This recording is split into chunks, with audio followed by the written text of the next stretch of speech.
Hello दोस्तों, जेटेड शिक्षा में आपका स्वागत है। आज हम पढ़ेंगे भूगोल।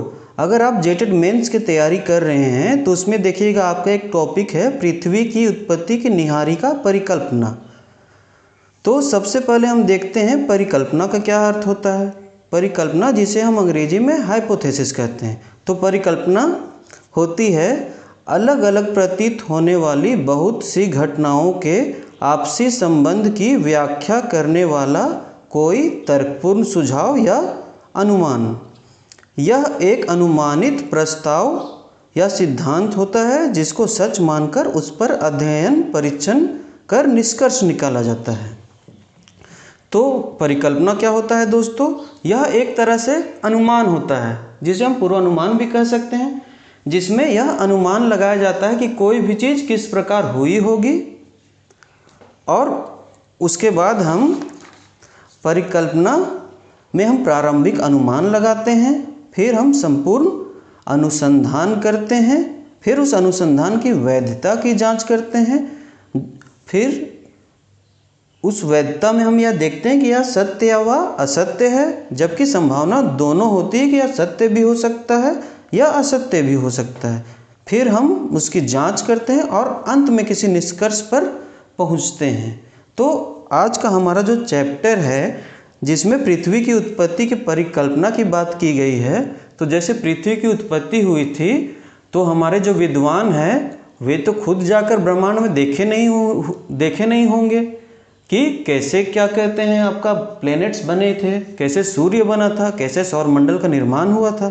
वह तो उनकी कल्पना पर ही आधारित है कि उन्होंने अनुमान लगाया था कि इस प्रकार की घटनाएं हुई होंगी। तो चलिए आगे बढ़ते हैं। हम लोगों ने देखा था पृथ्वी की उत्पत्ति की निहारिका परिकल्पना में निहारिका शब्द आया था। तो यह निहारिका क्या होता है? तो निहारिका को अंग्रेजी में हम नेबुला कहते हैं और निहारिका एक गैसों का बादल होता है। जैसे कि आप यहाँ देख सकते हैं, निहारिका मतलब ब्रह्मांड में मौजूद धूलकण, जिसमें धूलकण के अलावा मुख्यतः हाइड्रोजन और हीलियम गैस, आयोनाइड प्लाज्मा गैस, ये इन सब का बादल होता है। तो निहारिका एक प्रकार का बादल होता है जिसमें धूलकण होते हैं, हाइड्रोजन हीलियम गैस होता है, आयोनाइड प्लाज्मा गैस होता है और निहारिका में ही तारे और ग्रहमंडल का निर्माण होता है। पृथ्वी की उत्पत्ति का आरंभिक सिद्धांत निहारिका परिकल्पना ही है। यह अद्वैतवादी या एकात्मक संकल्पना पर आधारित है। पृथ्वी की उत्पत्ति की यह संकल्पना यह बताती है कि पृथ्वी की उत्पत्ति एक तारे से हुई थी, जो क्रमिक विकासात्मक प्रक्रिया के फलस्वरूप पृथ्वी की उत्पत्ति हुई थी। ठीक है दोस्तों, अब हम पढ़ते हैं गैसियस हाइपोथेसिस ऑफ कांट की गैसियस परिकल्पना। आप लोग सोच रहे होंगे दोस्तों कि हमें तो पढ़ना है निहारिका परिकल्पना, तो यहाँ गैसीय परिकल्पना क्यों पढ़ रहे हैं? तो बात ऐसी है कि जो कांट साहब की गैसीय परिकल्पना है उसी का परिष्कृत रूप है हमारी निहारिका परिकल्पना। तो उसके पहले हमें कांट साहब की गैसीय परिकल्पना के बारे में जानना अनिवार्य हो जाता है। तो सबसे पहले ये देखते हैं कि इमैनुअल कांट कौन थे। इमैनुअल कांट जो थे वो जर्मन दार्शनिक थे, जिन्होंने 1755 ईस्वी में यह परिकल्पना दी थी और यह उस समय की सबसे पहली तथा लोकप्रिय सिद्धांत थी, जो न्यूटन के गुरुत्वाकर्षण और घूर्णन गति के नियम पर आधारित थे। कांट साहब का पूर्वानुमान था कि ब्रह्मांड में पहले से ही दैवीय रूप से निर्मित आद्य पदार्थ यानी प्राइमोर्डियल मैटर मौजूद थे, जो कि ठंडे, ठोस तथा गतिहीन थे, कोल्ड, सॉलिड और मोशनलेस थे। और ये आद्य पदार्थ के असंख्य कण ब्रह्मांड में बिखरे हुए थे। ये आप देख सकते हैं, निहारिका का एक चित्र है। ये निहारिका है यानी क्लाउड ऑफ गैसेस, और इसमें आप देख सकते हैं आद्य पदार्थ बिखरे हुए हैं। और निहारिका का शेप कैसा होता था दोस्तों? तो वो एमोर्फस होता था। एमोर्फस कहने का मतलब है निहारिका को कोई फिक्स शेप नहीं था। ठीक है दोस्तों, तो ये जो आद्य पदार्थ थे गुरुत्वाकर्षण बल के कारण ड्यू टू ग्रेविटेशनल फोर्स आद्य पदार्थों ने एक दूसरे के साथ टकराना आरंभ कर दिया। ठीक है दोस्तों, गुरुत्वाकर्षण बल के कारण सभी आद्य पदार्थ एक दूसरे के साथ टकराने लगे, तब दो प्रकार की प्रक्रियाएं आरंभ होने लगी जो साथ साथ चलने लगी। तो देखते हैं एक एक करके। तो जब आद्य पदार्थों में टकराव होने लगा तो टकराव के कारण गति शुरू हुई। ठीक, गति शुरू हुई तो वह घूर्णन गति में परिवर्तित हो गई। घूर्णन गति आप समझते हैं, राउंड राउंड घूमना।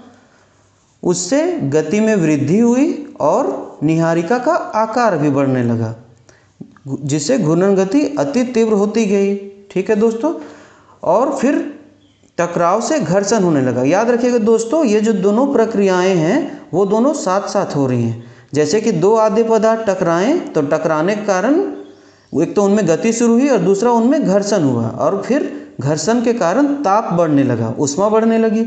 उससे जो ठंडा निहारिका था वह गर्म हुआ, गर्म होने लगा, और गर्म होने से निहारिका का विस्तार होने लगा। ठीक है दोस्तों, निहारिका में विस्तार होने लगा और उससे निहारिका का आकार बढ़ने लगा, और फिर ठोस पदार्थ जो थे वो गैस में परिवर्तित होने लगे।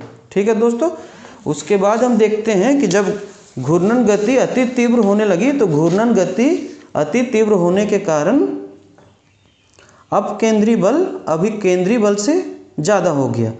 अब अपकेंद्री बल और अभिकेंद्री बल क्या होता है? तो अपकेंद्री बल वो बल होता है जिसमें केंद्र से बाहर की ओर बल जाने के लिए व्याकुल होता है। अपकेंद्री बल मतलब केंद्र से बाहर की ओर जाने वाला बल, और अभिकेंद्री बल केंद्र की ओर जाने वाला बल, जिसमें सारा बल केंद्र की ओर प्रवेश करता है। ठीक है दोस्तों,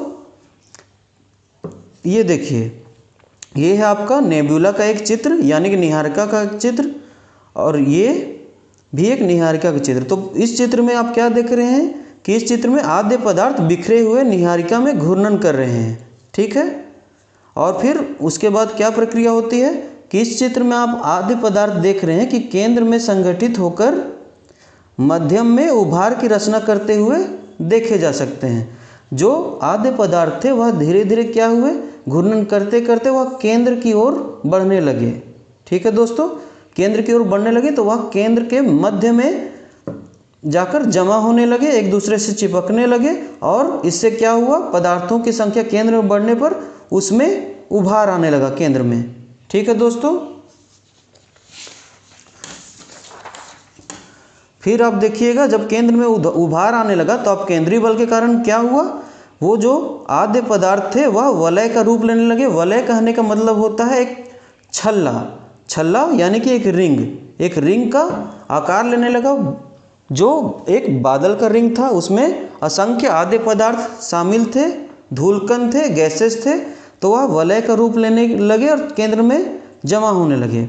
फिर अब केंद्रीय बल के कारण क्या हुआ कि वलय केंद्र से छिटक के बाहर आने लगे।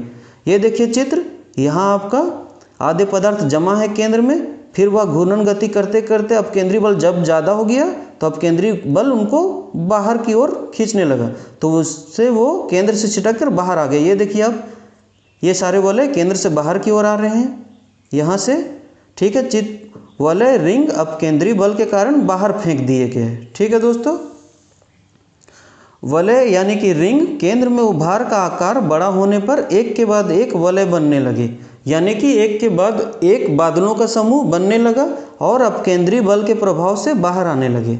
ठीक है दोस्तों, उस निहारिका से अब केंद्रीय बल के कारण वो बाहर आने लगे। उसके बाद एक वलय छल्ला बाहर निकला और घूर्णन गति करने लगा। फिर उसमें गुरुत्वाकर्षण बल के कारण अन्य पदार्थ चिपकने लगे। ठीक है दोस्तों, और वह इस तरह निरंतर उसके आकार में वृद्धि होने लगी। जब अन्य पदार्थ एक के बाद चिपकते जाएंगे तो उसमें आकार में तो वृद्धि होगी ही। फिर कालानुसार क्या हुआ, पदार्थ एकत्र होकर ठंडे हो गए और जमकर ठोस हो गए, और जमकर ठोस होने के बाद ग्रह यानी कि प्लैनेट्स के रूप में परिवर्तित हो गए। ठीक है दोस्तों, फिर इस प्रक्रिया की पुनरावृत्ति हुई और एक के बाद एक 9 छल्ले बाहर हुए, और यही 9 छल्ले 9 ग्रह यानी कि 9 प्लैनेट्स बन गए।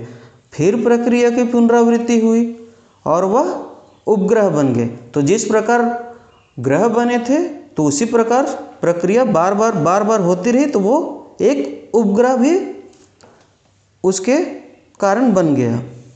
फिर सभी वलयों के बाहर निकलने के बाद मध्य अवशिष्ट भाग सूर्य के रूप में परिवर्तित हो गया। जब सभी वलय यानी कि 9 वलय बाहर निकल गए तो जो मुख्य भाग था, जो उभार आया था, वह एक सूर्य के रूप में परिवर्तित हो गया। अंततः इस प्रकार से सौर मंडल का निर्माण हुआ। फिर आप देखेंगे कांट की जो परिकल्पना थी उसका आलोचनात्मक विश्लेषण। तो कांट ने परिकल्पना तो दे दी थी, लेकिन बाद में जो उनके आलोचक हुए उन्होंने उनकी परिकल्पना की आलोचना की। उनकी आलोचना की कि जो आद्य पदार्थ की बात की थी कांट महाशय ने, तो उन्होंने ये नहीं बताया कि उस आद्य पदार्थ का स्रोत क्या है। तो उन्होंने आद्य पदार्थ का स्रोत नहीं बताया। फिर उनकी दूसरी आलोचना ये थी कि जो आद्य पदार्थ गतिहीन थे तो वह गतिशील कैसे हो गए। तो आद्य पदार्थ गतिहीन से गतिशील कैसे हुए। फिर उनकी तीसरी आलोचना थी कि आद्य पदार्थों के टकराव से घूर्णन गति कैसे उत्पन्न हुई। ठीक है दोस्तों। और उनकी अगली आलोचना थी कि आकार में वृद्धि के साथ गति में वृद्धि नहीं हो सकती। देखिए, कोई भी पदार्थ है, अगर उसके आकार में वृद्धि होगी तो उसकी गति में कमी आएगी, और जितना उसका आकार कम होगा तो उसका गति में उतनी तेजी आएगी। ठीक है दोस्तों। तो उसके बाद आता है लाप्लास की निहारिका परिकल्पना, जिसे हम नेब्यूलर हाइपोथेसिस ऑफ लाप्लास कहते हैं। तो लाप्लास जो कि एक फ्रांसीसी गणितज्ञ थे, भौतिक शास्त्री थे, खगोलविद थे, इन्होंने कांट की परिकल्पनाओं में वर्णित त्रुटियों में संशोधन किया।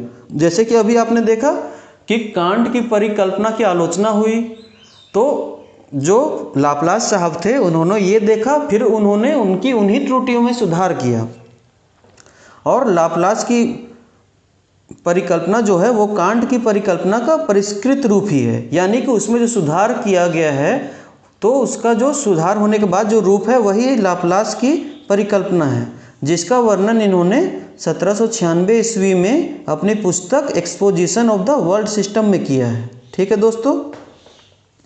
उनके अनुसार अतीत काल से ही ब्रह्मांड में एक विशाल गतिशील एवं तप्त पदार्थों का समूह निहारिका विद्यमान थी, जो निरंतर घूर्णन कर रहा था। तो देखो कांट साहब ने कहा था कि जो आद्य पदार्थ थे वो ठंडे थे, लेकिन यहाँ लाप्लास साहब ने कहा है कि वह पहले से ही तप्त पदार्थों का समूह थे, यानी कि पहले से ही गर्म थे और वह पहले से ही गतिशील थे। कांट साहब ने कहा था कि वह गतिशील नहीं थे, लेकिन इन्होंने पहले ही कह दिया कि वह तप्त भी थे और गतिशील भी थे, जो निरंतर घूर्णन कर रहे थे। प्रारंभ से ही गतिशील होने के कारण विकिरण की प्रक्रिया के कारण ऊष्मा और ताप ह्रास होने लगा। तो जो निहारिका थी वह प्रारंभ से ही गतिशील थी, तो उसमें विकिरण की प्रक्रिया हो रही थी, तो उसके कारण क्या हो रहा था कि वह ऊष्मा और ताप का ह्रास कर रहा था, ऊष्मा और ताप में कमी हो रही थी, जिससे बाह्य भाग शीतल होने लगा। जो निहारिका का बाह्य भाग था वह शीतल होने लगा। उसका परिणाम क्या हुआ कि निहारिका में संकुचन होने लगा, मतलब निहारिका छोटा होने लगा। तो निहारिका के आयतन व आकार में ह्रास होने के कारण गति में निरंतर वृद्धि होने लगी। अभी मैंने आपको बताया कि कोई भी चीज़ अगर बड़ा होगा तो उसकी गति में कमी आएगी और छोटा होने पर उसकी गति में वृद्धि आएगी। तो वहीं यहाँ बताया गया है कि निहारिका के आयतन व आकार में ह्रास के कारण गति में निरंतर वृद्धि होने लगी। परिणाम स्वरूप अपकेंद्री बल अभिकेंद्री बल से ज़्यादा हो गया। ठीक है दोस्तों। अपकेंद्री बल और अभिकेंद्री बल अभी हम आपको बता चुके थे। फिर उससे क्या हुआ कि मध्यवर्ती भाग भारहीन होने लगा और मध्यवर्ती भाग में उभार आने लगा और निरंतर संकुचन आने लगा।